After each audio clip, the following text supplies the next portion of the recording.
بسم الله الرحمن الرحيم والصلاة والسلام على رسول الله والسلام عليكم ورحمة الله وبركاته.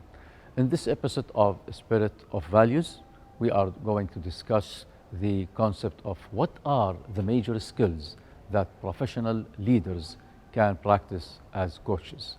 Just to remind you, in the last episode, we discussed the concept of the roles of leaders, and one of the most important roles was the role of a coach. Coaching is an art, this art of unlocking internal potential of people to maximize their own performance. And just to remind you, with the conditions of excellent coaching, you should be non-judgmental, it's a one-to-one discussion. The idea is to explore the inner energy of people. In this episode, we are going to discuss what are the major skills of excellent professional leaders as coaches. Then we will discuss what is the models that we use in applying coaching and how can we apply this model with other people in order to adapt the required values needed from them. Now, what I recommend is to have a paper and pen with you, and please evaluate yourself on each skill I will discuss out of 10. The first skill, and a very important skill in coaching, is listening. Always coaches listen deeply to people. But what type of listening we are discussing? There are 6 types of listening where professional leaders can apply during coaching. The first 3 types of listening are actually bad types of listening. The first is what we call ignoring listening, where you don't listen, where you just ignore the speaker. Type 2 listening is what we call pretending listening, in which you just give the signs of listening, showing nodding heads, but actually you are not listening. Type 3 is what we call selective listening, in which you listen to the parts and you ignore other parts of the speech. But these 3 are not to be practiced in coaching. Starting with number 4 type of listening is what we call active listening, in which you listen to the words, to the speech, you think, you relate. Number 5 is what we call interactive listening, where you listen, you question, you judge, you discuss. It's a two-way communication. And type 6 of listening, which is the recommended listening we recommend in coaching sessions, is emotional listening, where you just not listen only to the words, but you listen to the feelings of the people. And by this, you put yourself in their shoes and listen to their words and feelings. Now, rate yourself out of 10 for this important skill of coaching, which is emotional listening. Type 2 skill is what we call questioning skill. Asking good questions in coaching is highly recommended. The idea of coaching is to explore the inner energy and unlock this potential. But what type of questions we recommend in coaching? We recommend open-ended questions. Open-ended questions, the most important is to apply the 7 types of questions that we always apply in coaching sessions. We're starting with the what. The what define the issue, define the subject, then the why, and always the why, looking for the objectives, looking for the reasons, for the causes of a certain problem. Then when. When is related to the time the problem started, the time in the past where it affects actually the situation. Then where is related to the geography, to the location, maybe in organizations to the departments. Then who, and in who we ask 3 types of questions. Who is responsible, who is affecting, who is affected by what's going on. Then we ask the how question. The how question, we are asking about the means, the solutions, the different ways that we can apply in a certain situation. And we end with the how much question. The how much question, we are asking about the resources, the financial resources needed, other types of resources. So in the coaching sessions, good questions, open-ended questions are highly recommended to make a conversation, to let the others think of their situation and apply solutions by themselves. So how much you relate yourself in asking good questions And don't ask, by the way, closed-ended questions. Closed-ended questions is yes-no questions. Yes-no questions are not recommended in a coaching session, but not also asking multiple questions. Multiple questions where you start asking 2 or 3 questions at the same time. This will stress others. So don't ask multiple questions, neither don't ask closed questions. Apply open-ended questions. How much you master this type of skill, excellent questions. Skill number 3 is what we call summarizing. Every now and then in this session of coaching, you have to summarize what's going on. But in summarizing, don't give up a certain opinion. Personal opinions are not recommended. So just summarize, use the own words and similar words the person said exactly.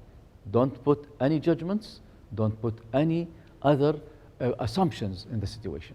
So how much you can rate yourself out of 10 in this very important skill, summarizing. Step number 4 is giving feedback. In the session of coaching, every now and then we have to give a feedback, asking the coachee, have I understood you? So giving a feedback. How much can you give feedback? And please rate yourself out of 10.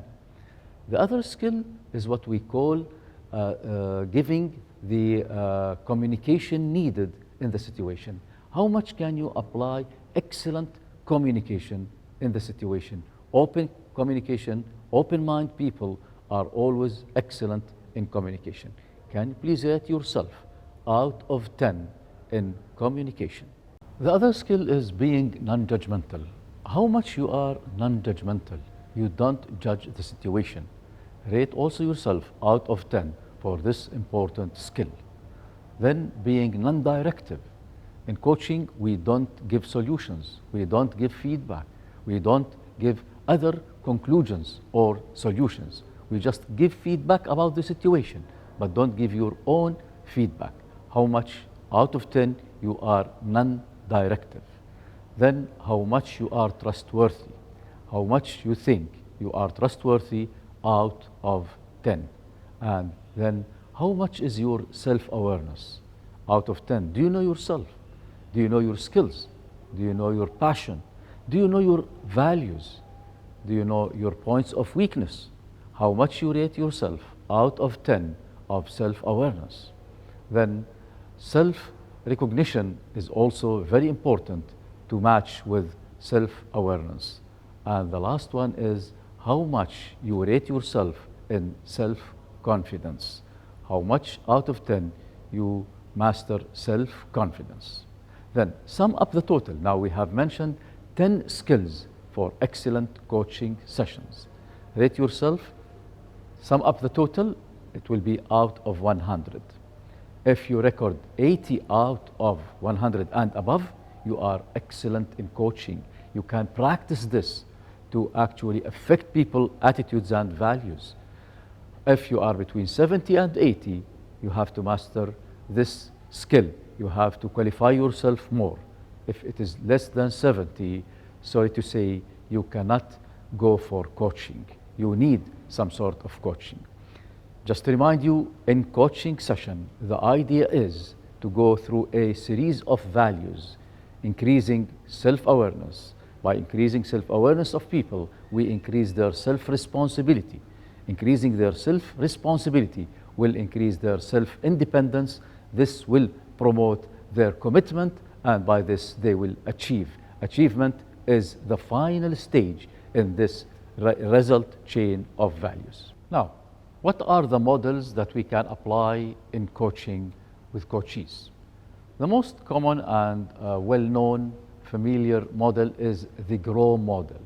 The GROW model consists of 4 main parts. The G is for the goals, R for reality, O for options, W is for way forwards. So in a session of coaching, we first start with defining the goal of this session. And who have to define the goal? The coachee himself or herself. You as a leader just try to ask the 7 questions, open-ended questions, listening, summarizing, giving feedback to set what is the main goal we need to apply in this session. And from the goal, we can derive some sort of objectives. So this is the G state, which is the goals. Then we move to the R, which is the reality.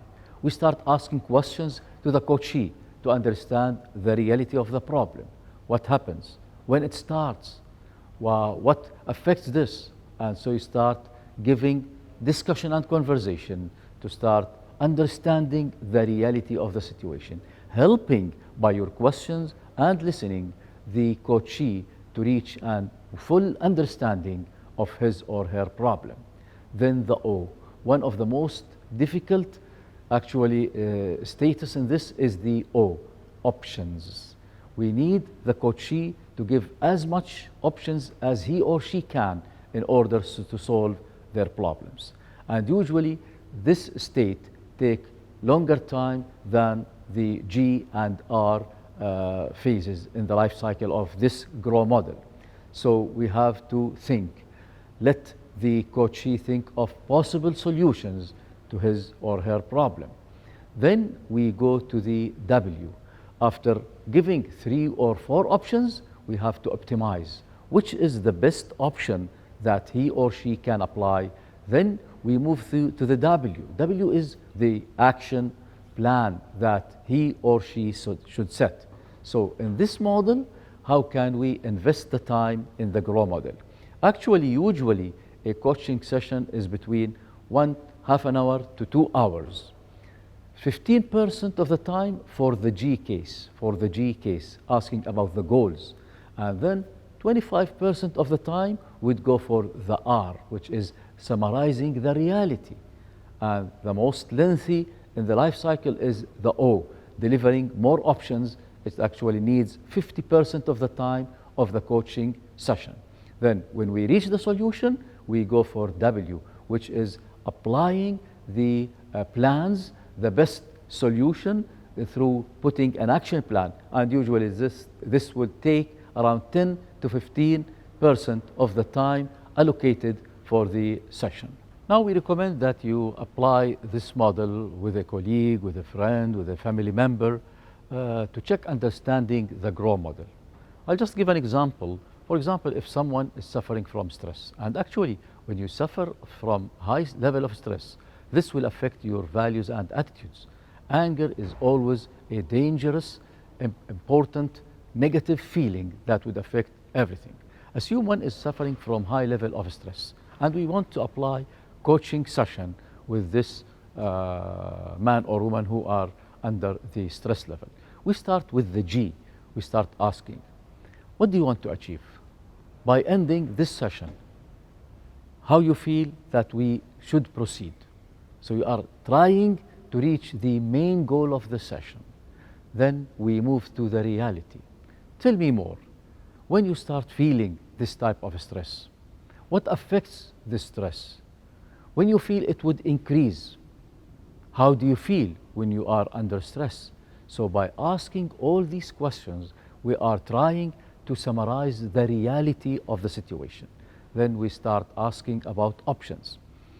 What do you think possible solutions? If others in the same situation, what you advise them?